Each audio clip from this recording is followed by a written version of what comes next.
todos.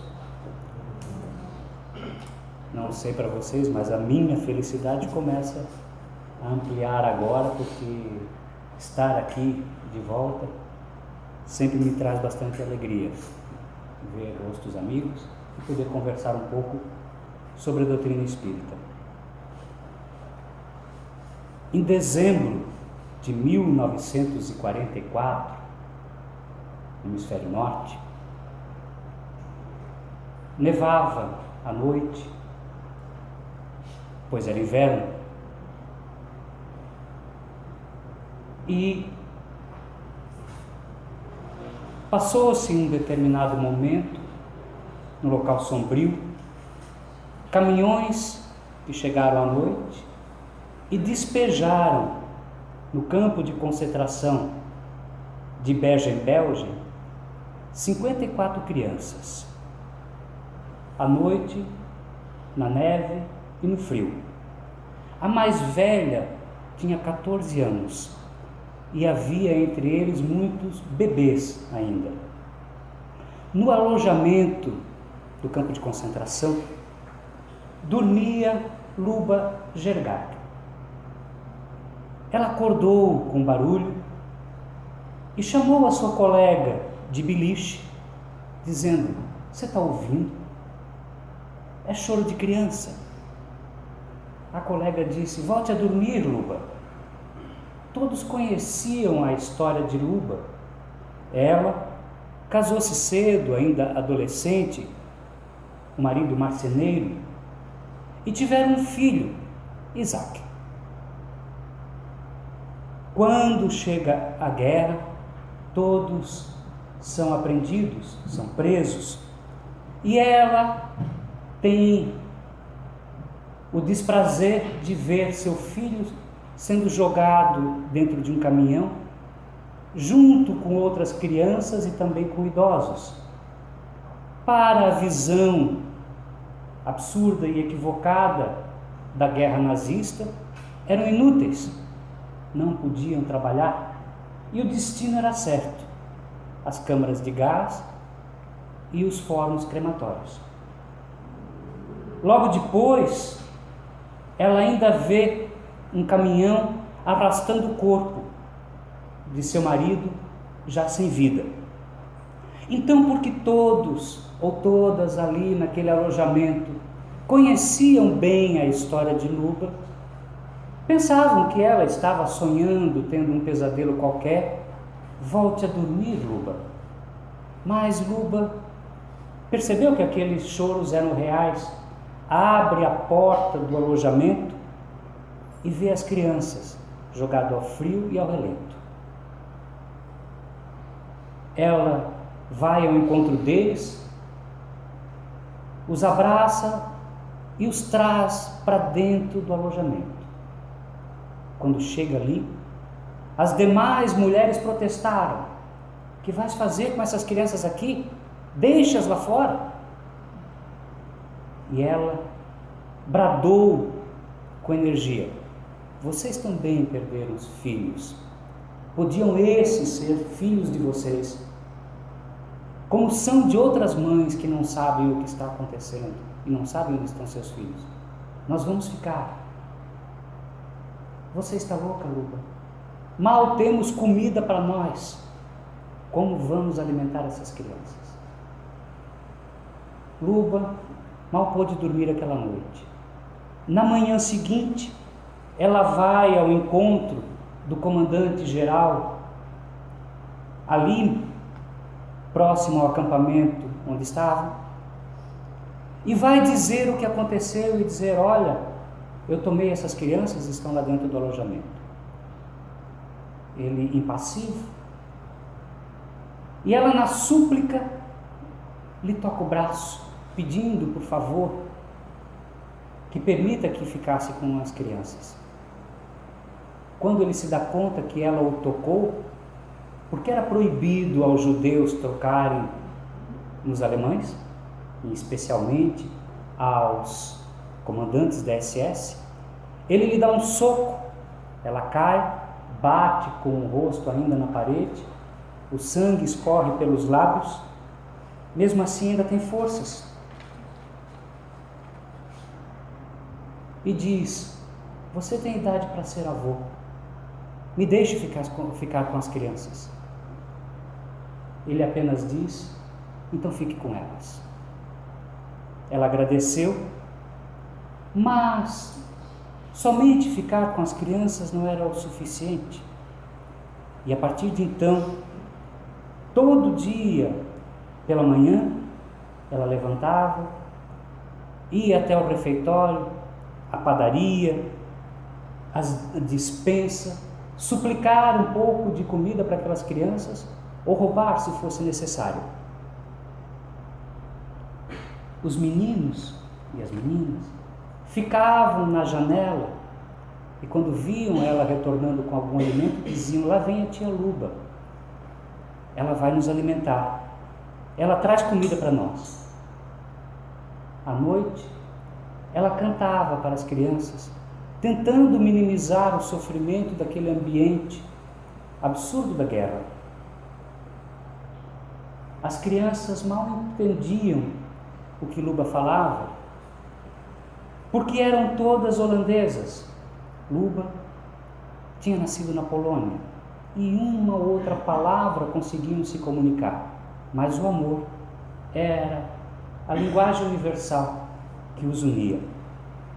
Em 15 de abril de 1945, aproximadamente 18 semanas depois, os tanques britânicos entraram no campo de concentração vitoriosos. Os aliados tinham ganho a guerra. E em 6 idiomas bradavam nos alto-falantes: liberdade, vocês estão livres.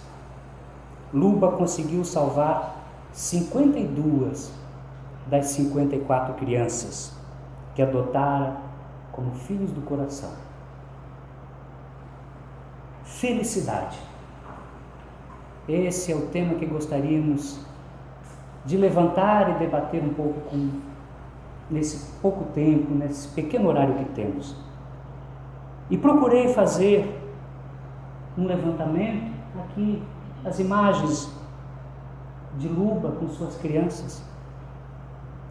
Procurei fazer um levantamento dentro de algumas pesquisas da palavra felicidade dentro da codificação básica da doutrina espírita. E usando um editor de texto que nos facilita isso, descobri que no Livro dos Espíritos a palavra felicidade ocorre 107 vezes e no Evangelho outras 85. É um tema recorrente, um tema que procura se explicar em toda a obra. Mas no dia a dia, na conversa natural com as pessoas, não é raro ouvirmos: eu não sou feliz. A felicidade não foi feita para mim. Felicidade não é deste mundo. Não importa a classe social, vamos ouvir dos mais abastados, vamos ouvir daqueles até mais carentes. Queixam-se da situação que estão, queixam-se dos amigos, queixam-se da família, queixam-se naturalmente muitas vezes da vida toda. Vamos verificar nessas passagens que se fala sobre felicidade, muitas interessantes, que nos vale como gotas para a nossa sociedade de hoje. Lá no Evangelho segundo o Espiritismo, justamente onde ele vai comentar a frase de Jesus: a felicidade não é deste mundo, vamos encontrar uma frase, no mínimo, que nos deixa intrigado. Diz ele assim, o Espírito que traz a comunicação: nem a riqueza, nem o poder, nem mesmo a florida juventude são condições essenciais para a felicidade. Digo mais, nem mesmo reunidas essas 3 condições tão desejáveis. nem a riqueza, nem o poder, nem a juventude, e nem sequer as três juntas são garantia de felicidade por si só. Basta olharmos no nosso derredor. Todos estamos à busca de dias mais felizes. Alguns se casam procurando felicidade e outros se divorciam para ver se resolve e buscam a felicidade. Uns fazem viagens caríssimas para serem felizes. Outros não gastam um centavo, querem trabalhar e amoedar o máximo para serem felizes. Uma busca infinda, muitas vezes anos desperdiçados, para um dia, quem sabe, ser feliz. O que é de tão especial que buscamos? Por que é tão difícil de encontrar? Difícil até mesmo de rotular, ao se perguntar o que é a felicidade. Vamos ver muitas e muitas definições. Em realidade, poucos de nós temos uma ideia plena do que seria exatamente felicidade. Continuando o pensamento no Evangelho segundo o Espiritismo, no mesmo texto, vemos ainda assim: em tese geral, pode afirmar-se que a felicidade é uma utopia, a cuja conquista as gerações se sucedem, as gerações se lançam sucessivamente, sem jamais lograrem alcançar. Uma utopia, muitas vezes. Se o homem ajuizado é uma raridade neste mundo, e o é, o homem absolutamente feliz jamais foi encontrado. Esta felicidade que supomos, árvore milagrosa que sonhamos, toda arreadada de dourados pomos, diz o poeta, existe sim, mas nós não a alcançamos, porque sempre apenas a pomos e nunca a pomos onde nós estamos. Porque sempre apenas onde a pomos e nunca a pomos onde nós estamos. Colocamos a felicidade em vários pontos, mas nunca estamos lá, no local onde colocamos. Em tese, pela situação geral que se busca, ora, se eu trabalho, se eu estudo, se tenho saúde, tenho uma família estruturada, me alimento bem, deveria ter as condições para dizer sou feliz. Mas, muitas vezes, tendo isso, já não é mais isso que dou importância. Dou importância e busco em outro lugar. Ponho onde não estou.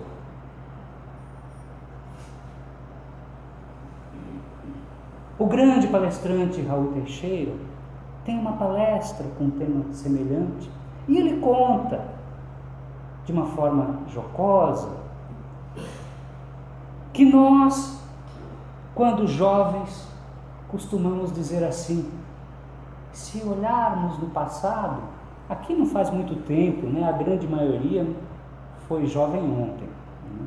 Mas quando olharmos para essa juventude, provavelmente muitos de nós recordaríamos que dizíamos assim: quando eu tiver 18 anos, tudo vai estar resolvido.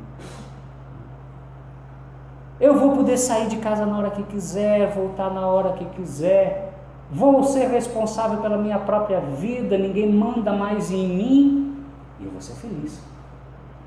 Já não precisarei mais ouvir as ordens de papai, os puxões de orelha da mãe, mas não vivemos muitas vezes ali os 14, os 15, os 17 plenamente, porque na realidade a felicidade estaria quando chegasse aos 18. Mas os 18 chegaram e percebemos que nada mudou assim tão profundamente. Começamos a nossa outra fase da vida percebemos que além da liberdade chega a responsabilidade, emprego, estudos, responsabilidade legal. Se eu fizer alguma coisa agora, eu posso ser preso. Então começamos a vida adulta, começam as primeiras mudanças, e em algum momento eu digo, puxa, quando eu casar, finalmente serei feliz. Vou encontrar aquela pessoa especial. As mulheres dizem, né? Vou encontrar o príncipe encantado. E muitas vezes mal encontram mais na frente um príncipe catado. A grande maioria encontra um complicado. Mas a vida vai passando.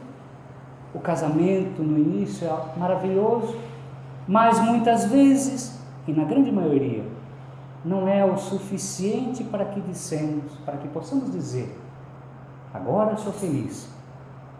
Então começa o movimento, puxa, um filho. É o que falta para nós, é o que falta para o casal. Vamos atrás de resolver a situação, vamos tomar coragem e vamos ter um filho, porque isso nos tornará um casal feliz. Aqueles que já tiveram a oportunidade, as alegrias de finalmente receber a notícia. Ela diz, estou grávida, ele cai para cá, né? Normal. E daí a felicidade sonhada vira despesa, é fralda para um lado, é médico para outro, é noite sem dormir. Levanta, mulher, vai cuidar que ele está chorando. Vai você. Aí eu tenho que trabalhar. Só aconteceu lá em casa.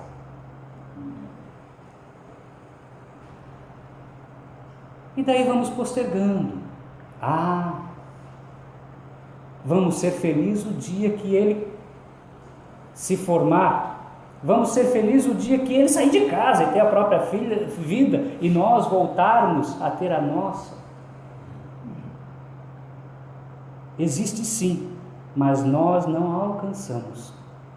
Porque sempre há pontos onde não estamos. Resumindo a poesia.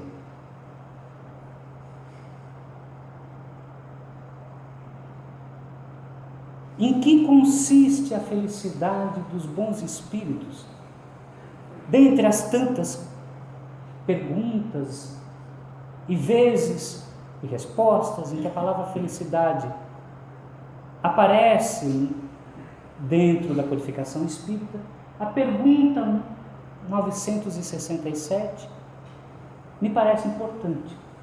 Mais ainda, porque quando vamos estudar a escala dos mundos colocada por Kardec, e vamos ver desde os mundos primitivos, anterior ao nosso, e a escala vai subindo, e ele classifica o último nível de mundos como? Quem lembra? Quem ajuda? Mundos felizes ou ditosos. Sinal de que lá, para os espíritos superiores, a superioridade significa felicidade. É uma característica dos espíritos bons e superiores serem felizes. Então Kardec pergunta, puxa, o que será que eles fazem para ser felizes? Para serem felizes? No que consiste a felicidade dos bons espíritos? Será que é morar num mundo maravilhoso, bonito, onde tem sempre um clima bom? Provavelmente também. Eles já conquistaram isso. Será que suas residências são douradas? Será que tem todos os luxos que imaginamos e sonhamos e por isso são felizes? A resposta não vai neste caminho. Dizem os espíritos assim: em conhecerem todas as coisas, em não sentir ódio, nem ciúme, nem inveja, nem ambição, nem qualquer das paixões que ocasionam a desgraça dos homens, são felizes pelo bem que fazem. talvez começa com essa resposta a vir à tona dentro das nossas mentes o que será que efetivamente pode nos trazer felicidade. No que consiste a felicidade dos bons espíritos? Em conhecerem todas as coisas, em não sentirem ódio, nem ciúme, nem inveja, nem ambição, nem qualquer das paixões que ocasionam a desgraça dos homens. Em suma, são felizes pelo bem que fazem. E prosseguindo um pouco do estudo, um pouco dentro deste capítulo ainda do Livro dos Espíritos, Kardec volta ao tema e pergunta: será que a gente só pode ser feliz efetivamente quando passarmos por todas as escalas de mundo e daqui a algumas encarnações inumeráveis chegarmos talvez aos planos superiores, aos mundos superiores, onde prevalece aquela felicidade que acabamos de ler? Ou será que seria possível sermos de alguma sorte felizes aqui na Terra? Pode o homem gozar de completa felicidade na Terra? A resposta é bem animadora: não. Mas vamos olhar com mais calma a pergunta. Pode o homem gozar de completa felicidade na Terra? A resposta, então, não é tão dura. Não. Por isso que a vida lhe foi dada como uma prova e expiação. Dele, porém, depende a suavização de seus males e o ser tão feliz quanto possível na Terra.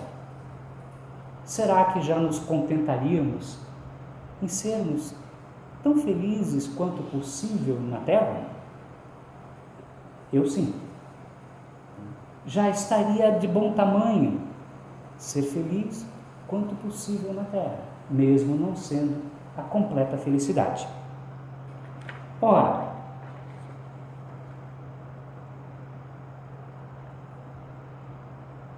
na pergunta 921, se vocês me permitem continuar com esse estudo que acho que esclarece, que traz mais do que simplesmente uma ideia vaga. Ele continua. Não gostou dessa ideia? Puxa, lá tem uma felicidade enorme, aqui a gente de qualquer jeito. Mas concebe-se que o homem será feliz na Terra quando a humanidade estiver transformada. Óbvio. Aí não haverá mais ódio, não haverá mais ciúmes, aquilo tudo que nós lemos lá dos mundos felizes. Mas enquanto isso se não verifica, poderá conseguir uma felicidade relativa? Está na mesma linha da pergunta anterior. Só que a resposta dá uma outra nuance. Ela entra para a questão da infelicidade que sentimos. Na anterior, coloca ele da felicidade possível, mas agora a resposta nos traz assim: o homem é quase sempre obreiro de sua própria infelicidade. Que bom, né? Então eu paro, vejo os meus problemas, olho com cuidado e vejo, foi eu que fiz. Esta coisa maravilhosa, essa vida maravilhosa que eu estou levando, foi eu que escolhi os caminhos. Na grande maioria das vezes, dizem os Espíritos. Mas complementa: praticando a lei de Deus, a muitos males se forrará, proporcionará a si mesmo felicidade tão grande quanto comporta a sua grosseira existência. Eles nos chamaram de existência grosseira. Tudo bem, eles têm uma existência muito melhor que a nossa, eles podem falar disso, né? De propriedade. Mas, então colocam claramente que apesar de que estamos vivendo provas e expiações, que são necessárias para o nosso crescimento, isso não é uma condição direta, obrigatória, para que sejamos infelizes. Não é isso que eles dizem. Eles dizem que nós somos infelizes por obra das nossas próprias atitudes. Que obras, que atitudes que nos tornam infelizes? Quando praticamos a lei de Deus, nos forramos, criamos um colchão de segurança que nos permite ser feliz tanto quanto possível. E continuam.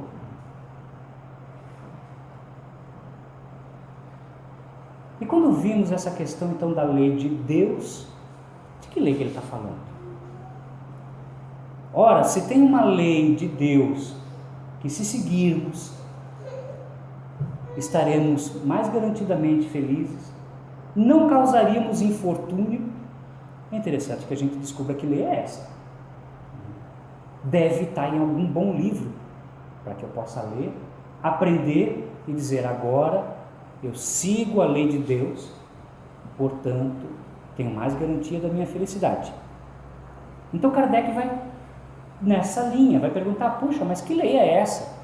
Onde é que eu descubro essa lei para que eu possa seguir a felicidade? Que se deve entender então pela lei de Deus ou lei natural? Que lei é essa? Lei natural é a lei de Deus, é a mesma coisa, é a única e verdadeira para a felicidade do homem. Ele repete: a felicidade nossa só tem garantia se seguirmos as leis de Deus. A lei de Deus indica ao homem o que deve fazer ou deixar de fazer, e ele só é infeliz quando dela se afasta.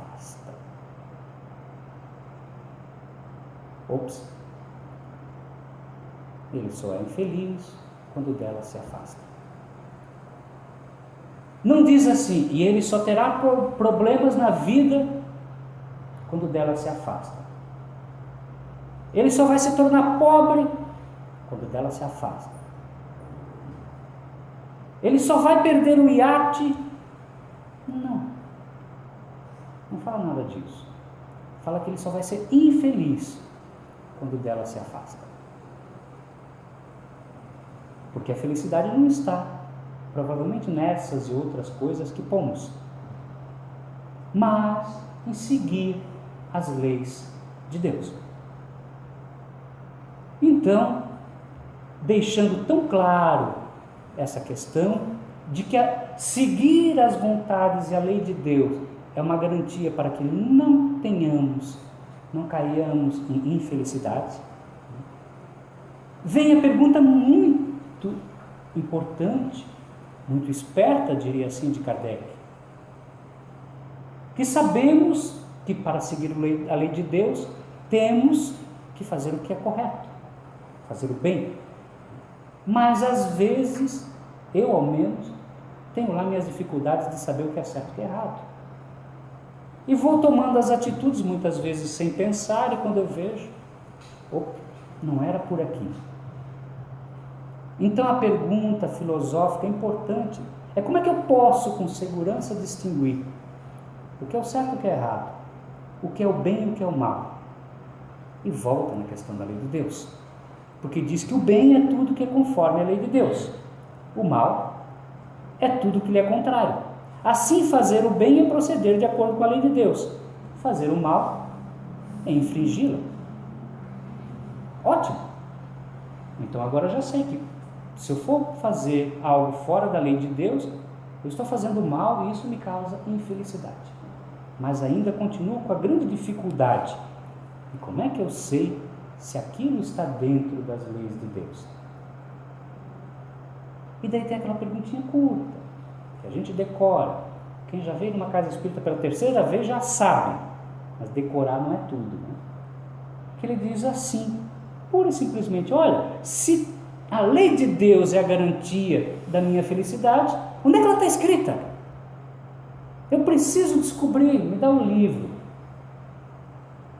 Aí a coisa complicou um pouquinho, porque Deus não deixou nenhum livro escrito por Ele. Os homens sim tentaram interpretar de várias formas.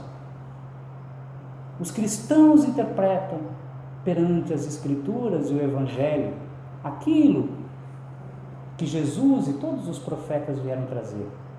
Mas outras religiões também tentaram colocar em livros a ideia da lei de Deus, de tal sorte que toda grande religião tem seu livro sagrado, tem o código de ética, de moral, determinando: siga isso aqui e você terá seguindo a lei de Deus.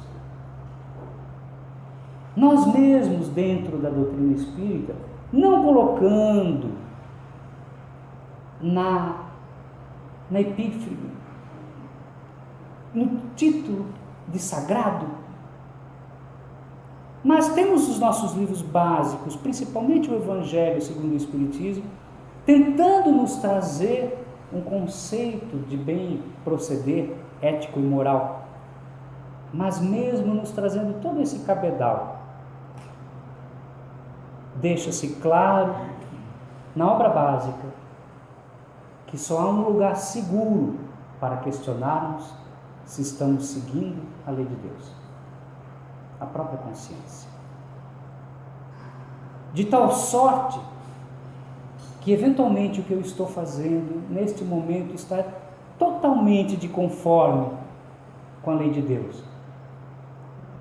Mas se o meu vizinho fizer a mesma coisa, pode não estar. Porque as situações são únicas, o contexto é único. A minha estrutura, a minha capacidade de decisão, de discernimento, o meu conhecimento, tudo isso faz parte do conjunto. Tanto que os Espíritos dizem que o que vale é a intenção real do fato, para que você avalie o fato.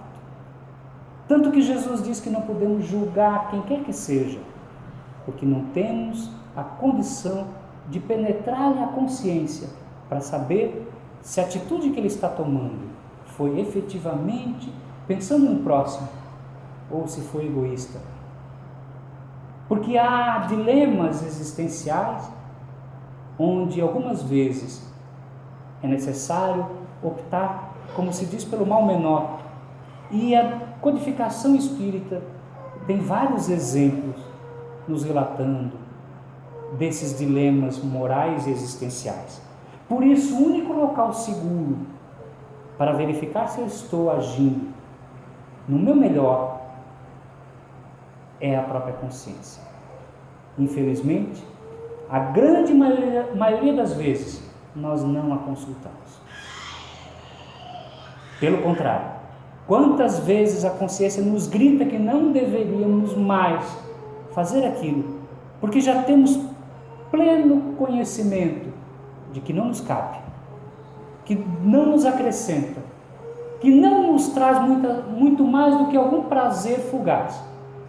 Mas, por fraqueza ainda moral, vamos pelo caminho aparentemente mais fácil, mas que não nos traz a paz e muito menos a felicidade.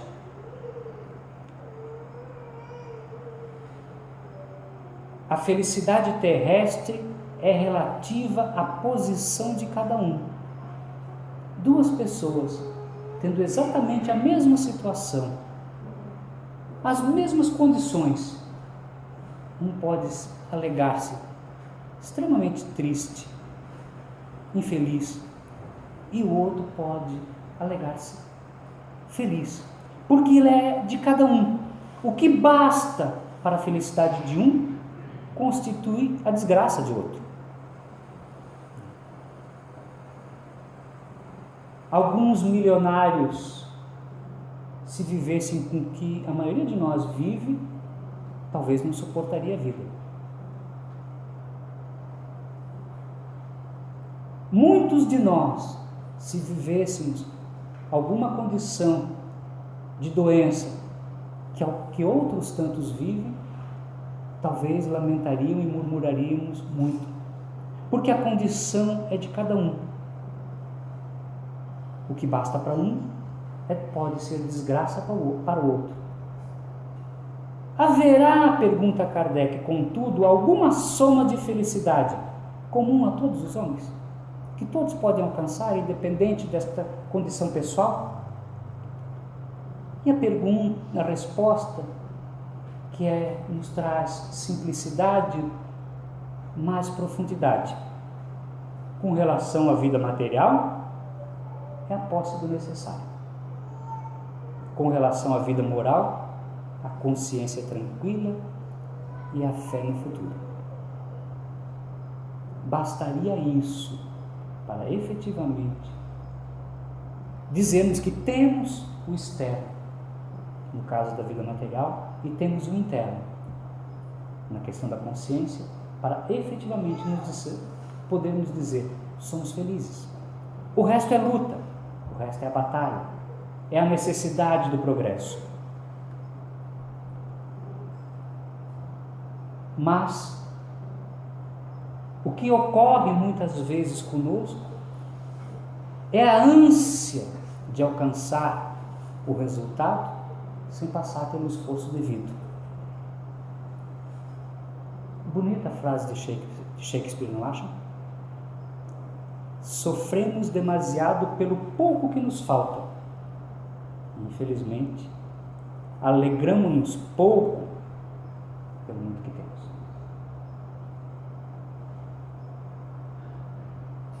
Infelizmente, essa frase ainda me cala fundo. E sei que de muitos amigos ainda é verdade. Porque estamos na luta para alguma coisa a mais. Achando que o que falta tem muito mais importância do que o tanto que já temos. E a borboletinha aí tem lá seus motivos. Daqui a pouco a gente vê.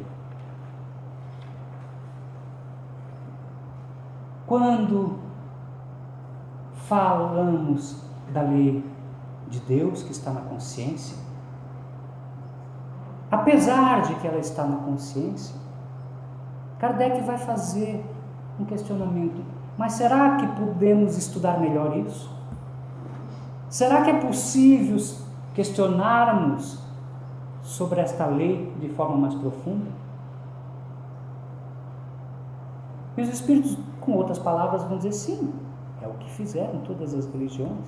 A começar lá por Moisés, que divide as leis em 10. Então, baseado nisso, Kardec vai trazer dentro da obra um compêndio de estudo sobre a lei natural, a lei de Deus, para instigar a nossa consciência, para que possamos aprofundar, para que aquelas dúvidas possam ser esclarecidas dentro de uma visão universal, espiritual, abrangente, e não na nossa visão muitas vezes mesquinha, materialista, que grita contra a consciência mesmo quando observamos que estamos errados. Não vamos passar detalhadamente, mas aqueles que já estudaram a doutrina espírita, sabe-se que começa-se então a estudar as leis naturais, essas que estão na nossa consciência, mas que podemos sim nos aprofundar. E vamos ver correlação entre essas leis e os primeiros mandamentos, o que é natural, porque o progresso se dá numa forma de espiral crescente. Vamos ver Kardec estudando a lei de adoração, lei de trabalho. Aqui passamos rapidamente os comentários, não é o foco agora. Lei de reprodução. Quantos de nós nos perdemos nesta ou em tantas outras encarnações por não saber controlar essa força criadora que é a sexualidade? Mesmo a consciência gritando, dizendo que estamos indo por caminhos errados. Lei de conservação. Por que é tão importante que eu tenha preocupação com a minha conservação, com a do semelhante, com a do meio ambiente como um todo, como agora começamos a observar? Que eu possa observar o que efetivamente eu preciso, qual é o meu limite, o que é supérfluo. A destruição também faz parte das leis naturais. Tenho que aceitar que as coisas com o tempo podem se destruir. Tenho que aceitar que a minha própria existência corporal é finita e que aqueles todos que aqui estão comigo também o são? Como aceitar isso? Como verificar esse processo no caminho da transformação e do crescimento? Faz parte da lei natural. A sociedade que vivemos, quem já não achou que ir para uma ilha deserta seria a melhor solução, né? O progresso. Há progresso? Ele existe mesmo? Estamos passando por um retrocesso? Não estamos. A lei de igualdade, confundida, inclusive, com as questões políticas. O que é igualdade? Pode ser imposta. Liberdade. Haveria igualdade sem liberdade?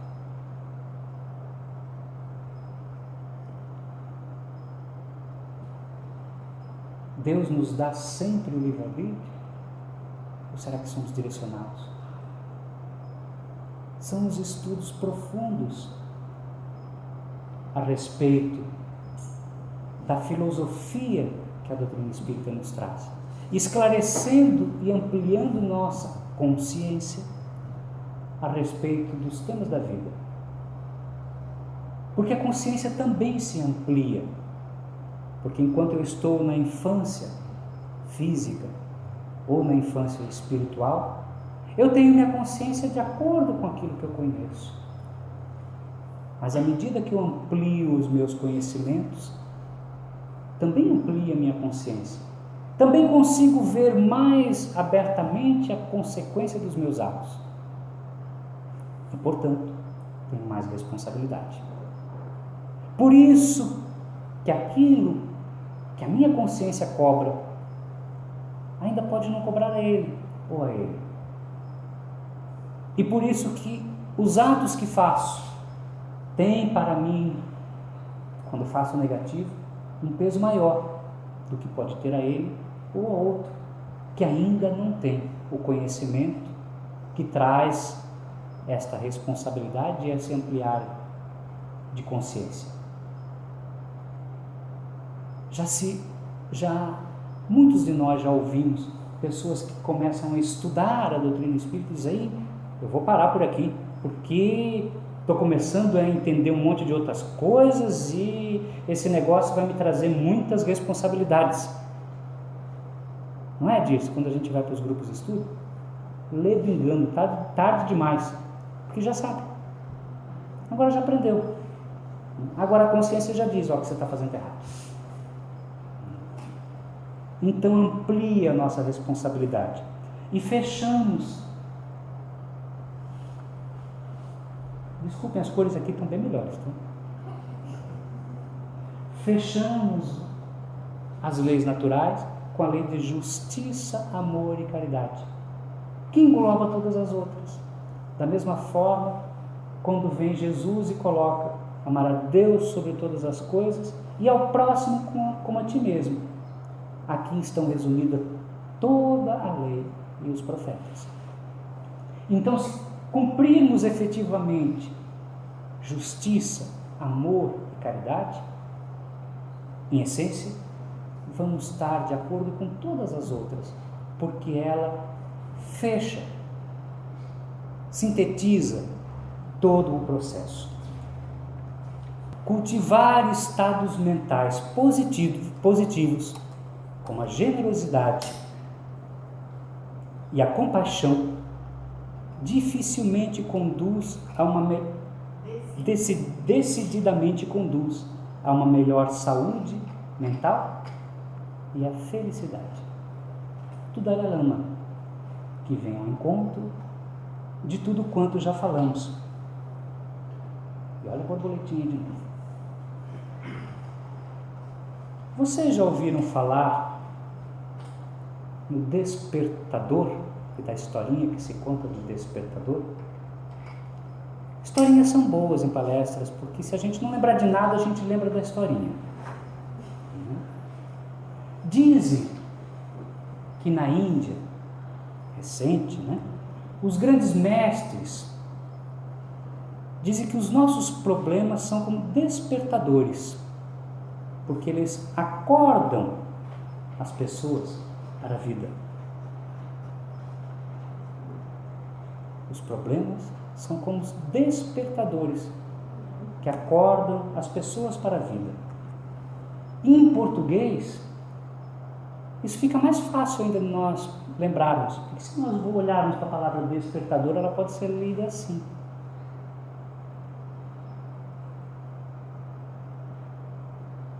Muitas vezes a dor nos desperta.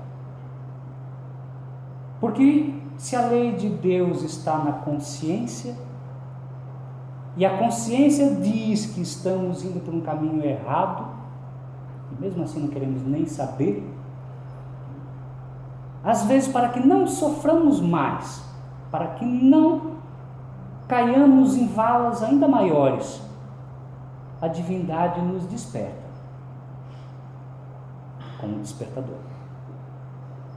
Não estamos aqui falando apenas das dores físicas, daquelas que procuramos os médicos, mas também estamos falando delas.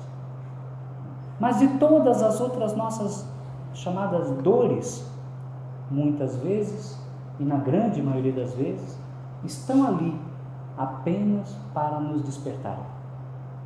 Temos alguns colegas médicos aqui, e quando vamos com algum mal a um médico, procurando efetivamente a cura, não é difícil que muitas vezes não ouvimos a outra parte da conversa do médico.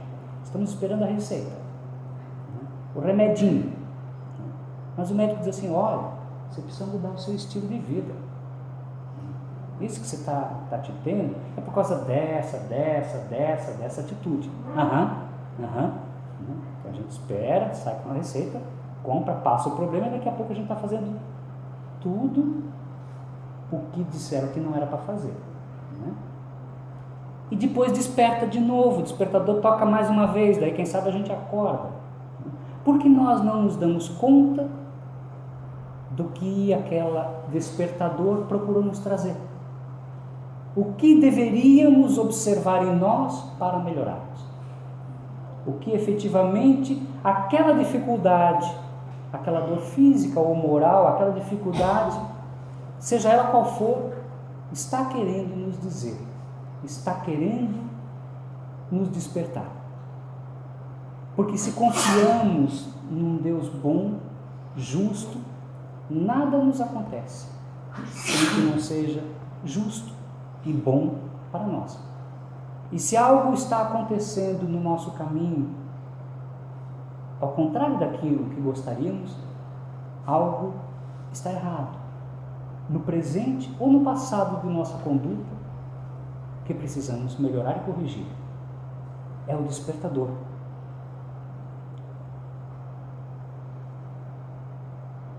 Você estava curioso da borboleta? Conta-se uma pequena história que muitos aqui já ouviram falar, mas que nos cabe muito bem nesta noite. Que certa vez um homem, olhando no seu quintal, acha um casulo. E porque não era comum ele ver um casulo, e porque ele tinha tempo, ele começou a observar com calma. Ficou ali no jardim, passando um tempo, e vendo a pequena borboleta se debatendo, tentando sair do casulo, com muita dificuldade. Ora, ele olha, a borboleta se esfrega, faz a força dela e evolui muito pouco. Mal consegue aparecer um pedacinho das cores. E o homem vê aquele esforço e pensa: eu posso ajudar.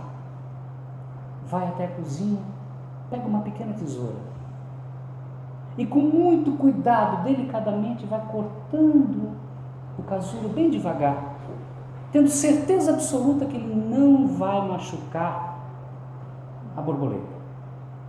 Ele não vai cortar as asas, ele está fazendo com muito cuidado. termina a pequena cirurgia, ele feliz liberta a borboleta. Mas o que ele vê é uma borboleta não pronta. As asas não estavam totalmente formadas. O que o homem não sabia é que o próprio esforço é que faz com que os fluidos sejam movimentados de tal forma que a borboleta consegue voar. E essa pobre coitada arrastou-se como verme o resto de sua vida, porque não tinha asas formadas o suficiente para viver em plenitude de voo. A dor, a dificuldade, a dureza que a borboleta tem que passar é a mesma que nós. Aquilo que muitas vezes clamamos para que acabe é justamente o que nos tornará mais fortes. É justamente o que nos tornará mais felizes, que nos garantirá mais confiança. Aquela dificuldade que tanto reclamamos. Mas, muitas vezes, só nos daremos conta muito depois. Agora, reclamamos da nossa sorte. Reclamamos porque eu, que faço tanto, faço isso e aquilo, e Deus aqui esquecendo-se de mim, me deixando me debater para sair do meu casulo. A lição da borboleta é lição importante para nós hoje, porque nos abre um pouco a consciência e o entendimento de como poderíamos efetivamente alcançar esta felicidade que tanto almejamos. A maioria de nós espera aquele que nos corte o casulo, que nos liberte rapidamente, quem sabe a Mega Sena, o príncipe catado, a digo encantado, e assim vai. Alguém que nos liberte do casulo, em vez de pedirmos efetivamente forças para, por nós mesmos, nos libertarmos, crescermos e nos fortalecermos da situação, seja ela qual for. Na doutrina espírita, falamos muito em lei de causa e efeito, consequência de nossos atos. No mundo comum, usa-se muito o termo karma.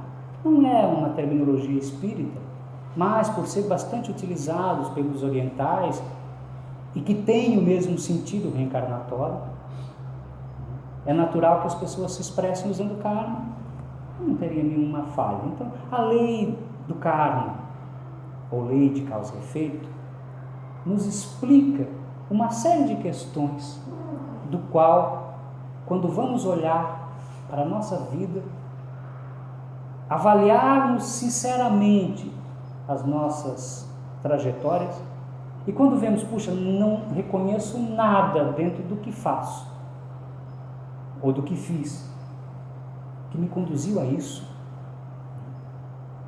Não foi nenhuma atitude equivocada que me conduziu à situação que eu estou vivendo agora. Só me restariam, então, 3 alternativas de resposta. A primeira é que não existe Deus, não existe justiça, e tudo o que acontece é mero acaso. Se formos por este caminho de pensamento, aqui é o local errado para virmos, porque aqui vamos falar de Deus, vamos falar de justiça, de amor. Então, não vamos aceitar a hipótese de que o que estamos vivendo é por mero acaso. A segunda alternativa é pensarmos que tudo bem, existe um Deus, mas que Ele não é justo. Ele nos criou com algumas condições, um outro com condições muito melhores, e um terceiro lá com condições miseráveis. Então Ele brinca com as pessoas, com suas criaturas, para ver com o que cada um faz. Este Deus também não é o Deus que a doutrina espírita busca entender. O que buscamos entender, é a única alternativa possível de que existe um Deus, que Ele é justo e bom. E porque existe um Deus e porque Ele é justo e bom, não há nada que ocorra que não seja do consentimento dEle e na estrita justiça. Portanto, se em algum momento o infortúnio não é infelicidade, porque a infelicidade vai ser como resolvermos olhar para aquela nossa dificuldade. Essa dificuldade, o infortúnio nos bate à porta, e não foi, como disseram nas primeiras perguntas que lemos do Livro dos Espíritos, por conta das nossas atitudes agora, só nos resta a alternativa de que foi por conta de atitudes que tomamos lá atrás, em outras existências. Nossas ações e omissões geram ações e omissões. Nosso karma é efeito daquilo que causamos, nesta ou em outras vidas. Então não estamos falando de felicidade ou de infelicidade, porque isso vai depender da maneira com que passarmos por aquela dificuldade. Quem de nós não conhece pessoas na cama, doente, rindo e contando piada? Eu conheço. Enquanto eu conheço outros saudáveis blasfemando por muito pouco. Então não é a dificuldade que vai trazer a infelicidade, mas como somos capazes de compreender e de aceitar isso. Por isso é tão importante entendermos a lei de causa e efeito, porque nos traz a tranquilidade de que a dificuldade despertada com a dor é necessária para o nosso crescimento. Isso significa que vamos nos tornar acomodados? De forma nenhuma. Muito pelo contrário. Vamos evitar a revolta, isso sim. E evitando a revolta, porque ela sim nos paralisa moralmente, vamos ter forças para superar aquela dificuldade. Quem joga rosas é a primeira pessoa a se perfumar. Quem atira lama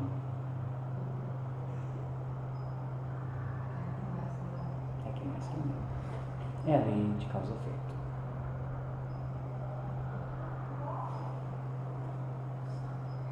O Espírito Hamed, uma das obras maravilhosas, psicografada, acredito que temos algumas na biblioteca ainda, diz assim: ninguém te faz infeliz, tu é que esperas que outros te façam feliz. Ops. Quantas vezes colocamos a felicidade que almejamos no que outros poderiam fazer a nós? A felicidade existe sim, mas muitas vezes não a pomos onde estamos.